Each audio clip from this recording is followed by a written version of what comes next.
Alright, Shalom.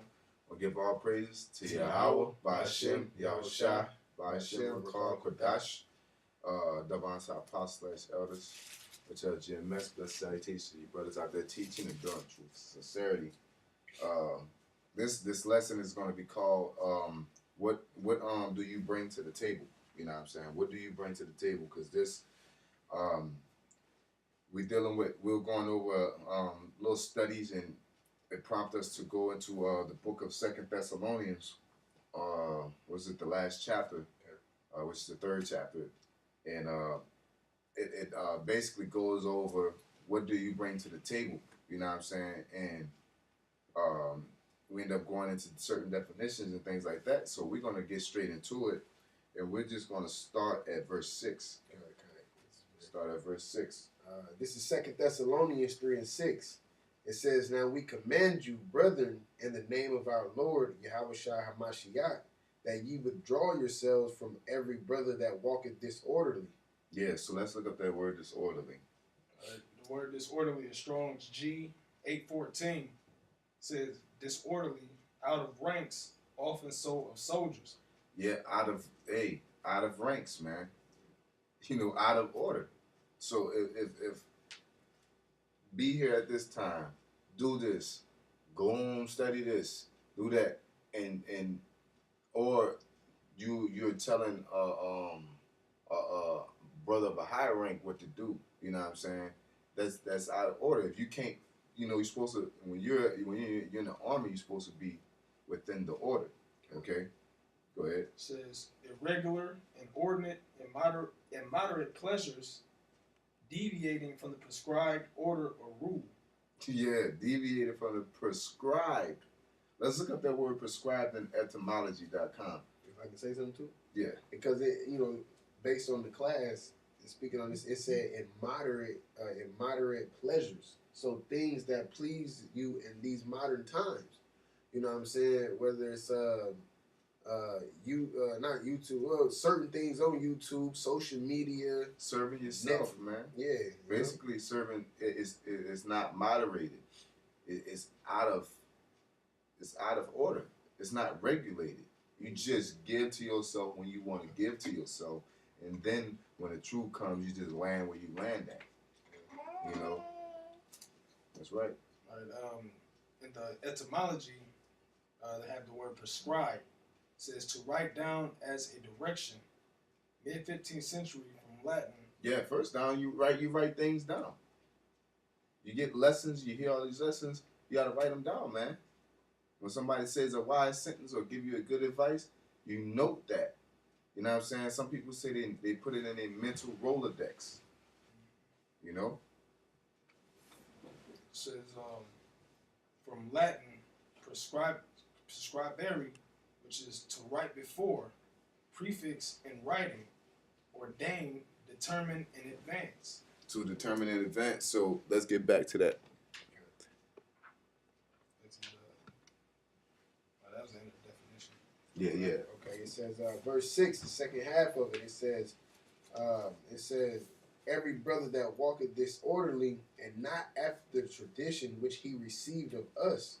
Yeah, so you're supposed to do what's prescribed. So in order to prescribe something, you got to write it down. You got to note it to yourself. You got to fixate yourself. This gives an example of when I'm in my house and I'm going around, I'm moving too fast, or if I'm doing something and I set it down, I have to note it in my mind and say, this is where I set this at. Because sometimes you hide something from yourself. So you got to say, when I put my keys down, okay, I put it right here. And I tell myself that. You're putting your keys right there. So this. Because if I just put them down and set them down and just move willy-nilly, I'm going to forget where I set them down. So I notate to myself mentally. Sometimes you can notate it, most times notate it physically, but if you're able to notate it mentally, I specifically say, okay. That's just like if you're trying to work on something, you say, okay, this is what you're going to work on. When I'm dealing with boxers and they had a guy, he kept getting caught by the right hand. There's many things that you need to be doing in that ring. But I told him, your main thing, your main prescription right now is to look for that right hand. You know what I'm saying? Therefore, he got used to doing it. And it became a habit to react to the right hand now. Now you can get back to doing other things. You know, whatever you fucking up at or you're disorderly about, you know, get in order by going for what's prescribed. If a person says, you need to stop doing this, you need to stop doing that, you need to be waking up saying, don't do that, don't do that, don't do that. And just instead of willy-nilly just being disorderly and doing what you want to do, and then you fall where you fall at because you're not going to be strong, or the scripture say, go down the way that thou should fall. You're just going to walk into that way. You know?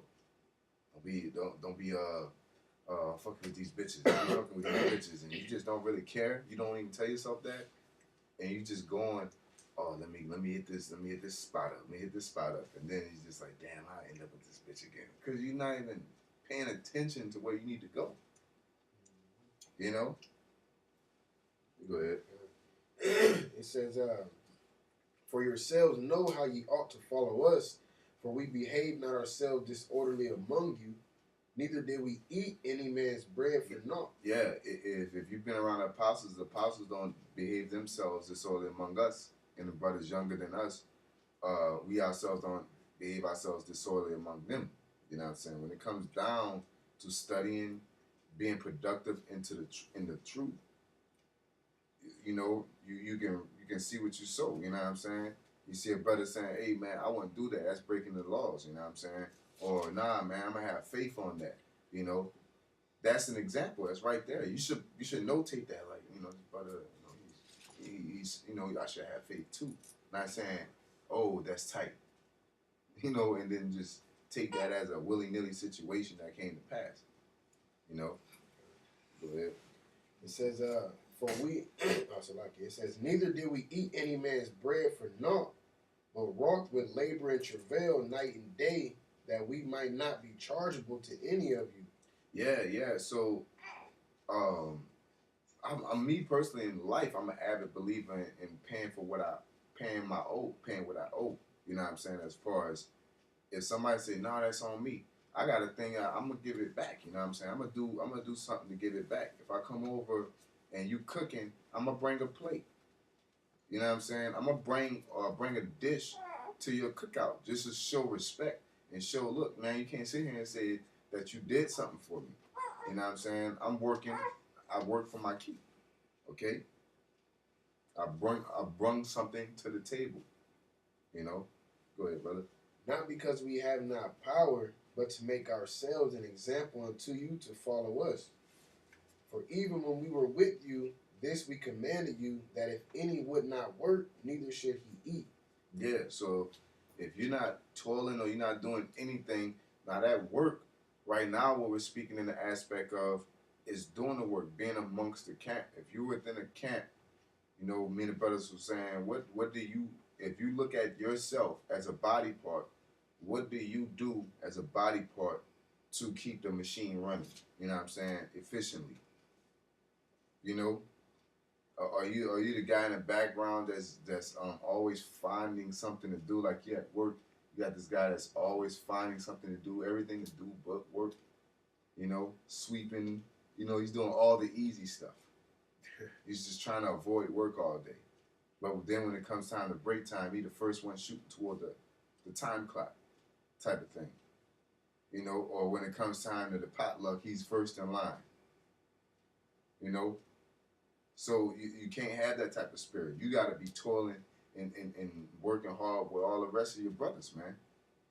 It's not an honorable thing to sit there and watch your Akim toil and labor, and you're just sitting there twiddling, and then and on top of that, you're trying to micromanage them to work. You know, not only you avoiding work, but you're saying, "Hey man, hey, that mask over there, you know, or that over there is about to mess up. Hey, you watch out for that over there." You know, go ahead.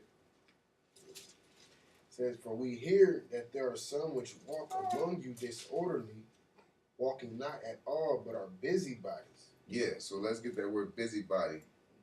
Because it says, for we hear that there are some among you. So that means these are people within the circle.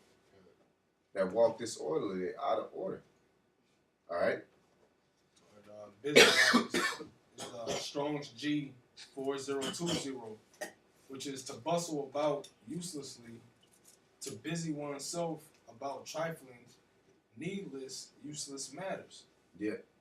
Used apparently of a person officiously inquisitive about others' affairs. Yeah, and officiously you're officiating another person's things. That's that. I would do this and do that. That's being a busybody. You telling somebody, always telling somebody, blah blah. But when you're a busybody, basically you're not doing nothing, but you're just always telling somebody else what they should do, what they should eat, how they should live, and this and that, and you're not doing none of it. You know what I'm saying?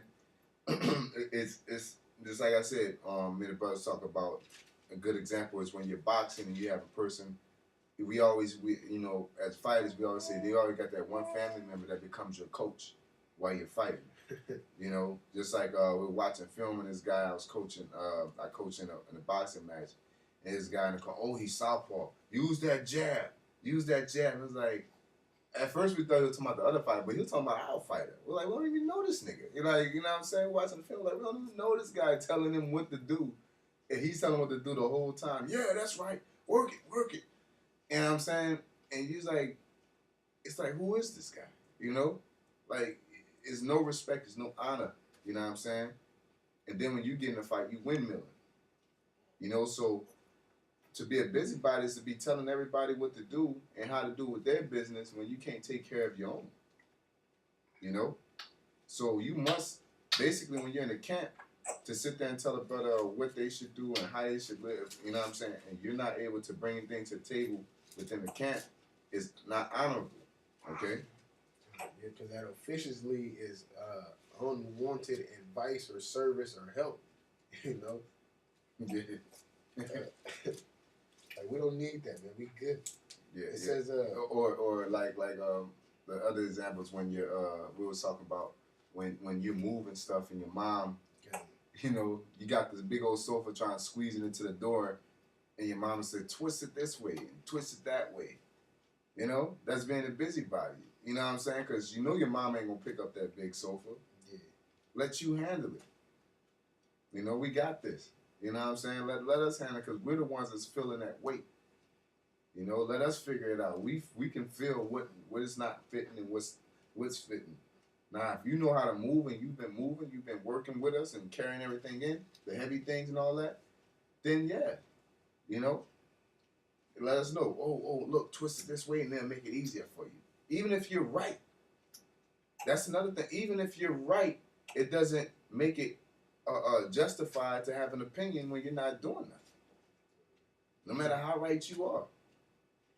And you should feel limited. And that should make you want to, let's go into the scriptures.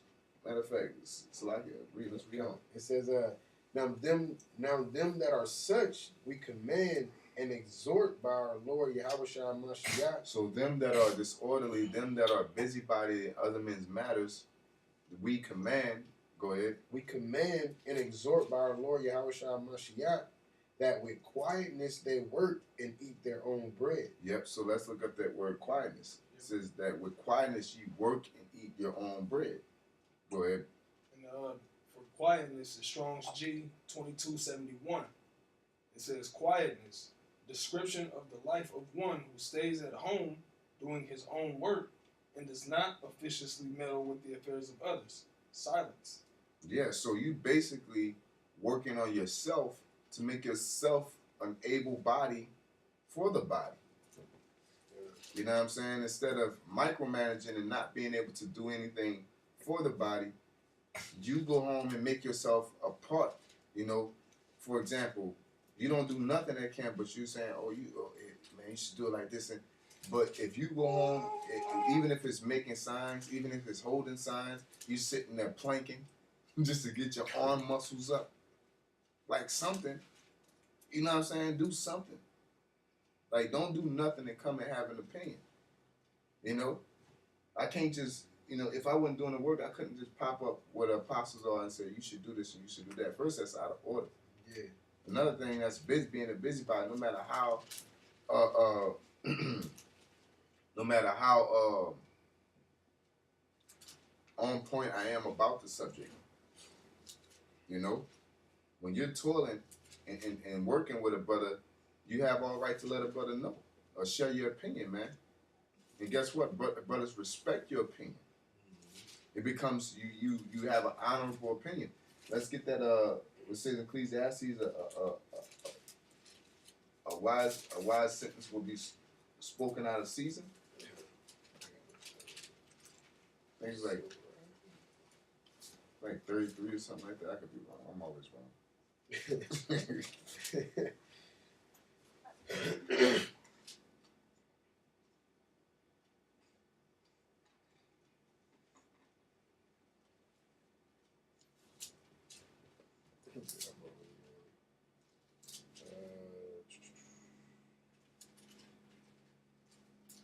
Pretty sure you should put in that wise sentence. You know what I'm saying? I got you. Ecclesiasticus 20 and 20. A wise sentence shall be rejected when it cometh out of a fool's mouth, for he will not speak it in due season. Yeah. You know what I'm saying? A wise sentence. It didn't say a foolish sentence, a rambling sentence. It says a wise sentence. You know? If you having health problems and you don't eat right, how can you tell somebody else to do it? You know what I'm saying? It's going to be rejected, even if you're right. So if you want to help others get healthy, you first are obligated to get healthy yourself, because it'll be respected then. Nobody wants a personal trainer that's out of shape. You know, you ever seen that? You ever seen a fat personal trainer? That was okay. You know, like it's like I don't want him. You want the dude that's on a Schwarzenegger rip, man.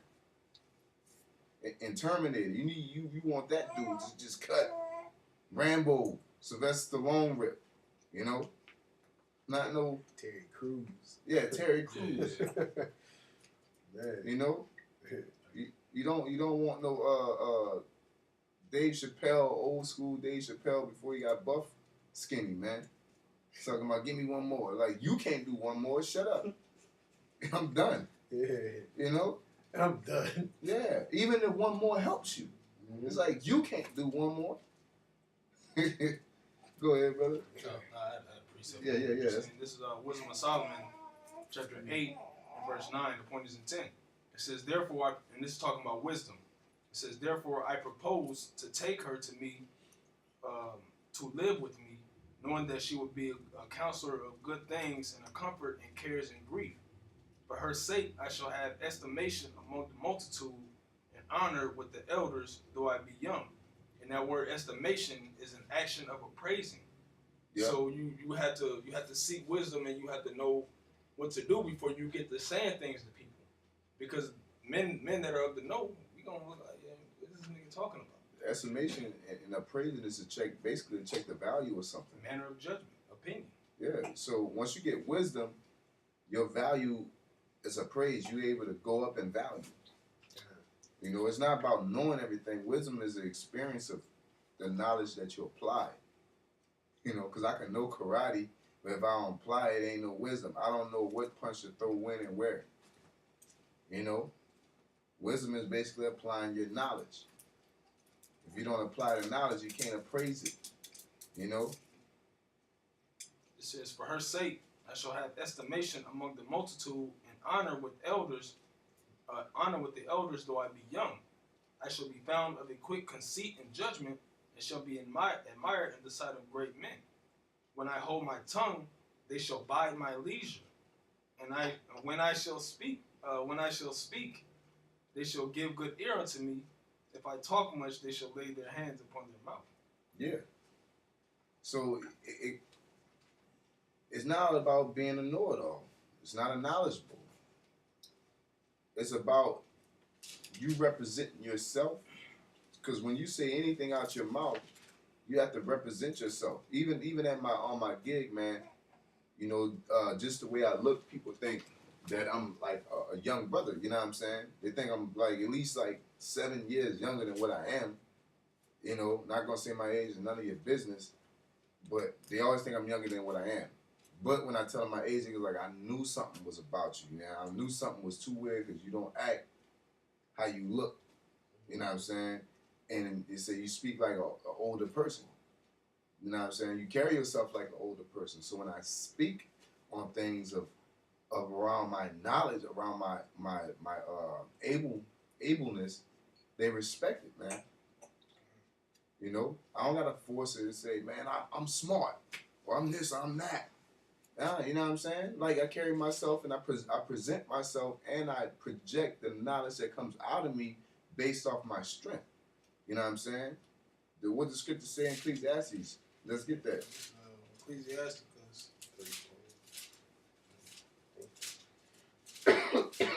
You gotta know your limit, man. You know your limit, and you push that. You push that limit. Okay. It says Ecclesiasticus chapter 3 and verse 21. It says seek not out the things that are too hard for thee, neither such the things that are above thy strength, but what is commanded thee think thereupon with reverence. For it is not needful for thee to see with thine eyes the things that are in secret. Be not curious in unnecessary matters. That's being a busybody, man. Mind your business until it becomes your business. You know? You got more to that? Yeah, it was going into the precept you asked for. This verse 25. It says, without eyes thou shalt want light. Profess not the knowledge, therefore thou hast not. Don't speak on things that you don't know, man. And what I mean by know is not what you heard and you regurgitating it. It's something that you live. You know, the bulk of the knowledge that we project or we prophesy, or not prophesy on, because there's no way you can experience a prophecy, but the knowledge that we teach, as our elder brother Yashua said, he said, I'm telling you because this is something that I went through. You know what I'm saying? Most of the things that we say, we've been through it. You know, hey man, stop doing that. You be like, man, this is the life I live. Or you don't understand, like, how you know that we ain't come from the same things, man? You know? Sometimes it's literally the same thing you walk, the fire that you're walking through, we already walked through it. Sometimes it's a different fire, but we walk through the same struggles, man. Because everybody's afflictions aren't the same. It's tailor made to that specific person. You know? Some brothers are stronger than brothers. That's why it says, see what is good for thee. See what's good in your life for thee, and then attain unto that, man. So some things are not good for you. That is good for other brothers. Brothers, you know, some. You go ahead, brother. Now I was gonna say that was the rest of it too. You know, some brothers can handle certain things that you can't handle, and vice versa.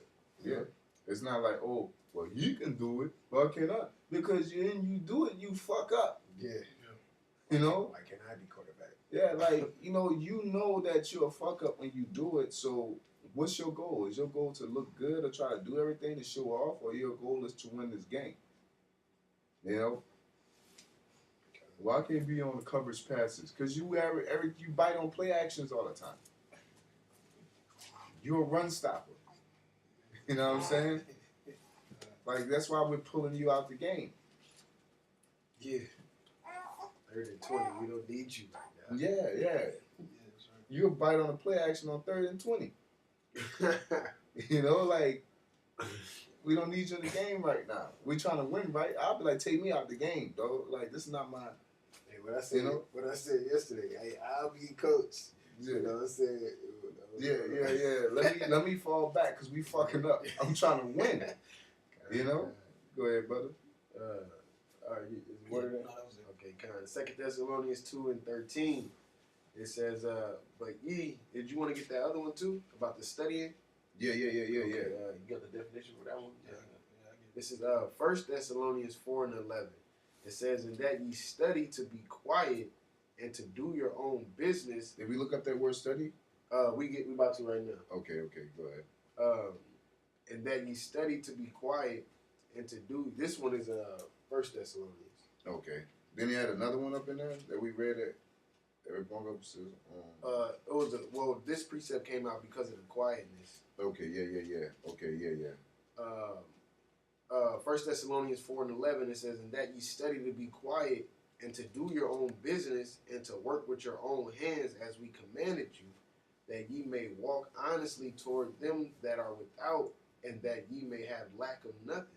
Yeah, so you want me walk honestly toward them that are without. So you build up your table so when you come to somebody else that don't have nothing on their table, you're able to give them something based off of what you worked for. Mm-hmm. You know? And that goes into what you was just bringing out. Profess not the knowledge that thou hast not. Don't go above your measure, because you try to, oh, I'm not to shine, and then you get out there and start speaking with a scoffer, and your ass get confounded because you ain't ready. You know what I'm saying? Then It's like, if a brother, like an apostle comes in, another brother comes in out of town, and you know your brother that just don't know it, and you just working on yourself, and you're trying to relate with him. Yeah. They're gonna be like, who is this guy?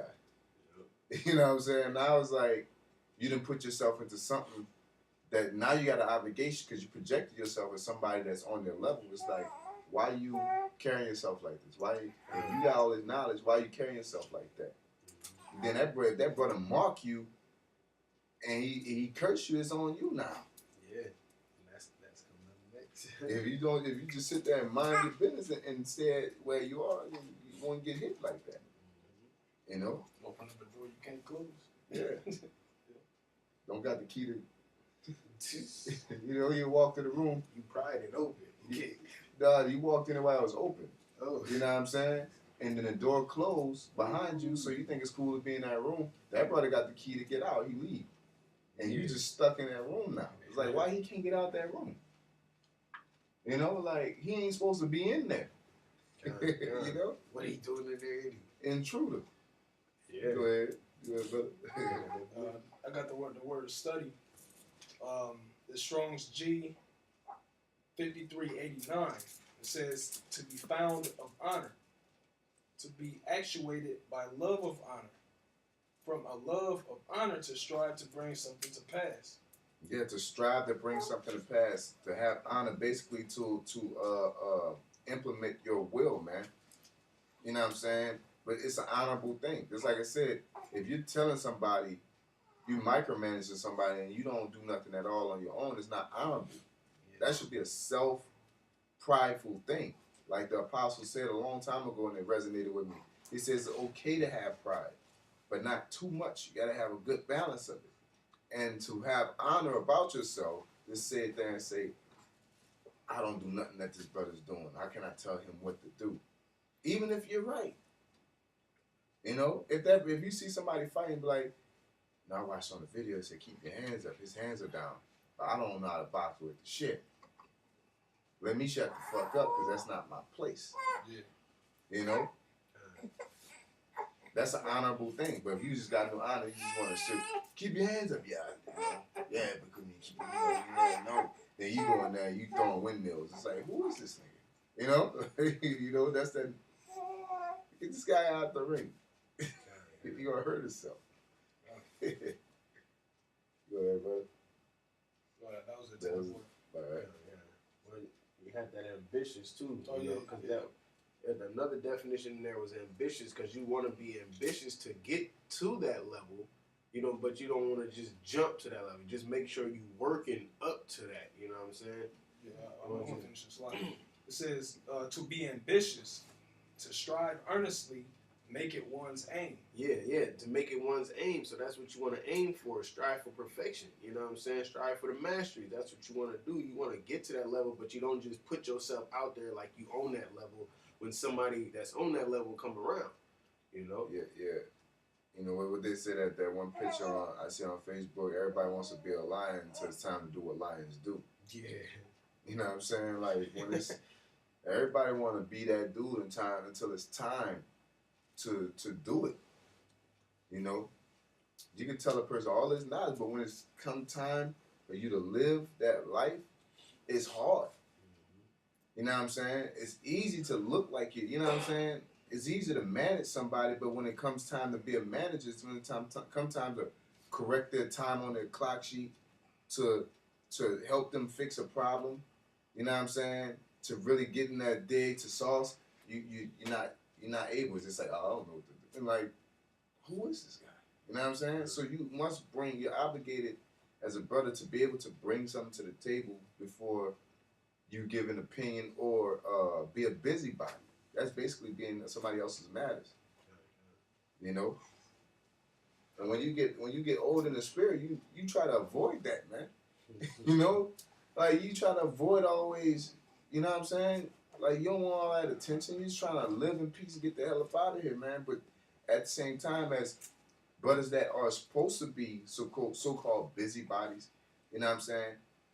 You got to get up and do it. You know what I'm saying? It's like the apostles, man. They got to ask us, what you doing? Why are you doing this? How's everything going? Because that's their position. But I'm pretty sure that they don't, you know what I'm saying? They don't feel like caught like, this nigga always got something going. Like, or I want to just study, you know, you want to study to be quiet. I want to work on, you know, but once you're in that position, you know, you got to extend out what this brother's doing, how he doing this week, what's going on with this person. You know what I'm saying? Because that's your position. But you don't want to do that. You know? That's exhausting, man. You know? I'm quite sure it's exhausting for me. I know for the apostles it's exhausting. Not like to the point that you just don't want to do it. It's just like, you know, goddamn, like, you know, it shouldn't be any problems type of thing, you know? It should be like, hey, man, how y'all brothers doing? Not like how y'all brothers doing, man? Y'all doing everything right now? You know? This is back in Second Thessalonians, it's 3:13. It says, "But ye brethren, be not weary in well doing." Mm-hmm. See, be not weary in well doing. So on our part, we can't be exhausted and doing the work, man. You know what I'm saying? And providing too. Now for younger brothers coming up, you shouldn't just show up to camp and think, okay, well I showed up. Then you go home and you just do what you're doing. Be not weary and well doing. You always supposed to be ambitious about your studying this. You're supposed to be ambitious about being quiet. You know what I'm saying? About studying and getting yourself and building yourself up, getting your table together. So when it's time for all us to line up, you're able to sit there and say, look, this is what I got. It might not be much, but it's something. You know? And we're selling stuff, and we're selling jewelry, and you just make a set of earrings. It's something toward the ministry. But if you're just sitting there every week you come up and I ain't got nothing, I just stand next to the table though. You know, I walk around with y'all. You know, like you just walking around like, yeah. Hey, that right there, that's that rose quartz right there. Like, and you ain't making none of the jewelry. You ain't helping with none of the jewelry. That's a rose quartz. That's diamond. You know, this is the. It's like, you know what I'm saying? Like, well, what is this cut like? I don't know. Like, I don't know how to do that. You know what I'm saying? Or now you can say, I don't know how to do it. Somebody come and say, I need this. While you telling everybody what this is, and that is, and this is, somebody say, hey, man, I brought a watch from you guys, and the link fell off. Like, can you fix it for me real quick? You go, I don't know how to fix it. You know what I'm saying? Like, who is this nigga? The apostle, that's the spirit. The apostle did Apostle Rhymelove did a video saying knowing is not enough. Yep. You know, you got to get your hands on. You got to get into this. You know, you can't just be around and expect to get saved. You know what I'm saying? Knowing about getting saved is not gonna get you saved. You know.